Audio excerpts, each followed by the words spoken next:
Dengan hormat disilahkan. Bismillahirrahmanirrahim. Assalamualaikum warahmatullahi wabarakatuh. Selamat sore dan salam sejahtera untuk kita semua. Handang wa syukran lillah wa la haula wa la quwata illa billah.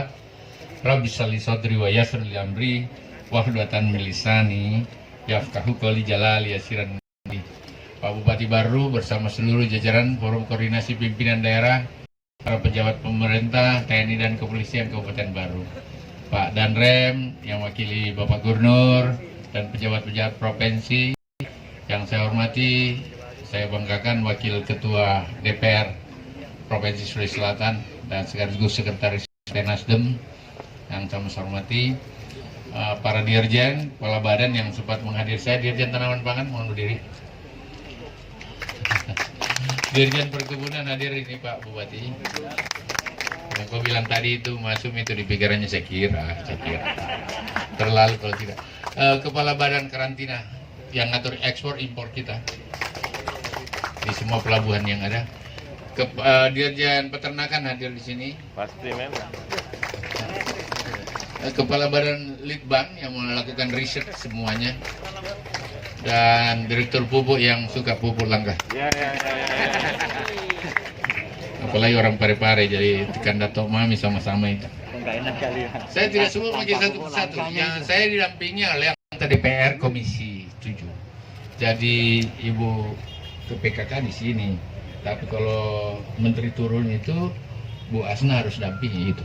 Apalagi kampungnya. Jadi dan dialah pembisik utama saya di setiap kesempatan. Apa-apa yang turun di sini Pak Bupati mesti ada izinnya dulu dia baru syukur. Saya tidak akan panjang lagi karena waktu. Saya datang di sini untuk memastikan bahwa pertanian kita berjalan cukup baik dan tahun ini berakselerasi memenuhi mencapai tingkat produktivitas yang maksimal. Bapak dan hadirin sekalian yang sama saya hormati, kalau mau bicara dari 2020 itu yang tidak turun, tidak minus, hanya pertanian Bapak di seluruh Indonesia. Ya yang lain ya, seperti itu dalam pandemik ini, dalam COVID, dalam virus corona ini semua turun. Kenapa orang tidak keluar? Petani aman-aman aja. Oleh karena itu menghadapi virus yang kemungkinan saya dampaknya masih 2 tahun ke depan Pak Bupati sudah betul. Pertanian jawabannya. Virus bisa dihadapi dengan vaksin, tapi kalau tidak kau makan, kau lapar, pasti lagi ada vaksin lain yang berbahaya, lebih berbahaya dari virus lain. Bisa-bisa jadi monster. Karena orang ketakutan, orang lapar tidak bisa dibendung di seluruh Indonesia.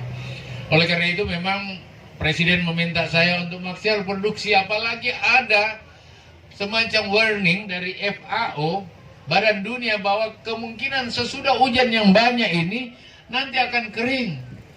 Oleh karena itu produktivitas harus terus ditingkatkan lebih tinggi. Dan alhamdulillah Pak Kepala Dinas Provinsi, secara nasional produktivitas kita hebat. Ya, kita carry over dari 2019 ke 2020 masih jutaan tuh. Sekarang kita panen lagi. Dan insya Allah panen ini cukup untuk kita makan sampai dengan Agustus nanti. Nah, oleh karena itu ini harus terus ditingkatkan. Yang saya mau sampaikan begini Pak, supaya jangan teorinya terlalu banyak. Kalau kau jawab tantanganmu, sebenarnya cari uang itu melalui pertanian ada di muka matamu. Kecuali memang tidak mau berkeringat. Kalau begitu, saudara-saudara sekalian, pertanian adalah sudah di depan mata.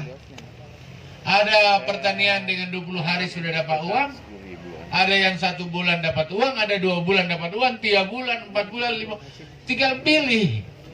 Dan sekarang pertanian jadi sangat-sangat menentukan. Nah, oleh karena itu kepala daerah yang seperti Bupati Baru yang agresif masalah pertanian itu pasti aja masyarakatnya kehidupannya lebih baik. Nggak usah jawab itu. Kalau udah jawab dia tidak minus. Banyak daerah yang minus. Nah memang kalau lagi panen raya kan hukumnya biasanya harga, stabilisasi harga dinamis. Kalau lagi musim kemarau dia naik. Musim hujan dia turun. Kira-kira begitulah definisinya. Kalau banyak barang pasti ada dinamika harga. Tetapi banyak orang sengaja mengisu-isukan turun harga.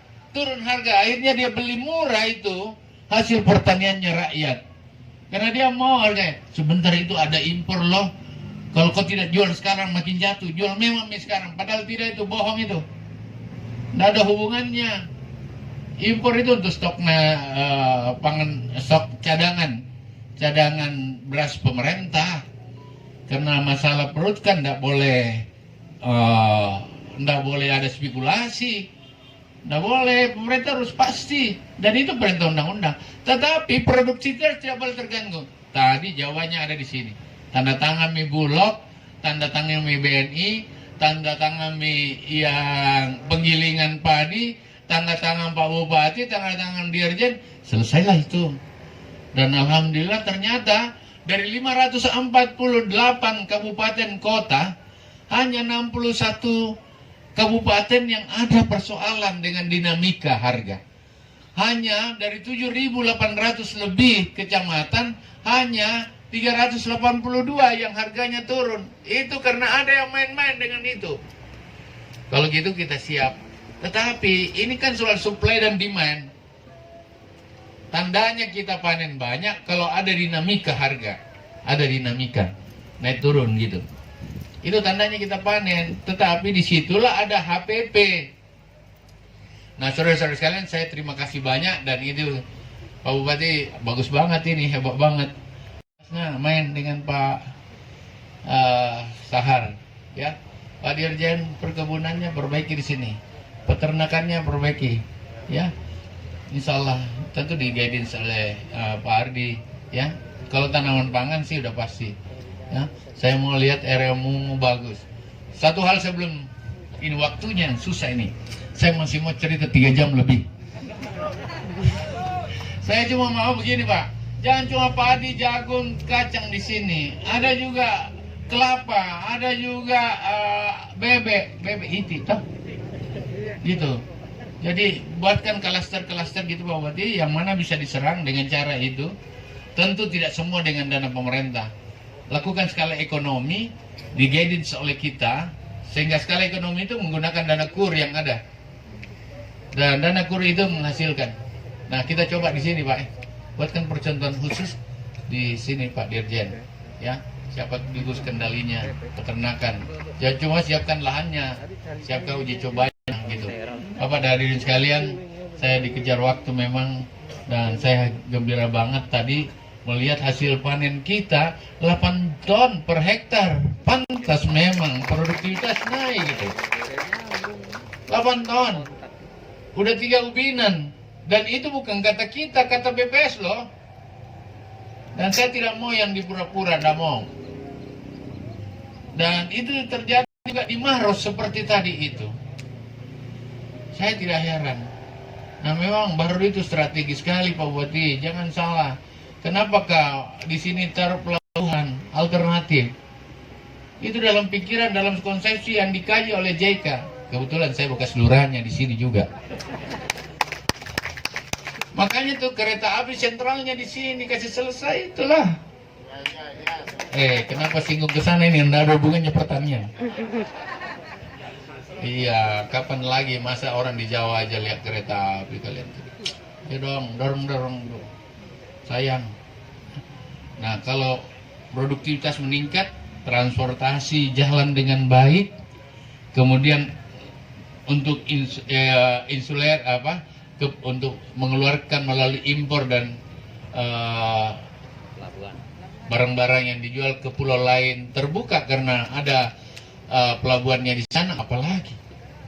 Nah, saudara-saudara sekalian, saya kira itulah. Saya pasti akan bantu kalau Sulawesi Selatan Pak Ardi pasti tuh, nggak ada dari dulu gitu loh.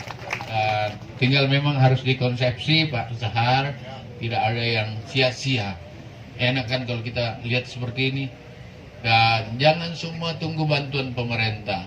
Yang ada adalah di skala ekonomi kan istilah saya. Dihitung karena tidak ada pertanian rugi, tidak ada. Oleh karena itu ambil aja dari bank, pakai aja kurnya pertanian ada 70 triliun. pakai aja itu Pak. Tinggal jaminannya Pak Bupati, dibangun kepala dinas, disetujui kepala dinas provinsi, kita setuju bank mana yang kau mau. Nanti Dirjen Sain turun menyelesaikan. Gitu Pak. Jadi seperti itu. Ridha Allah bersama kita. Selamat atas segalanya yang kita capai hari ini. Dan kita saling mendoakan sehingga dalam suasana COVID, ekonomi yang sulit ini, di Jawaban kita, di Baru ini, di Sulawesi Selatan, bahkan di Indonesia, tidak ada orang kekurangan makan. Dan ekonomi berputar seperti apa adanya. Terima kasih. Sekian. Assalamualaikum warahmatullahi wabarakatuh.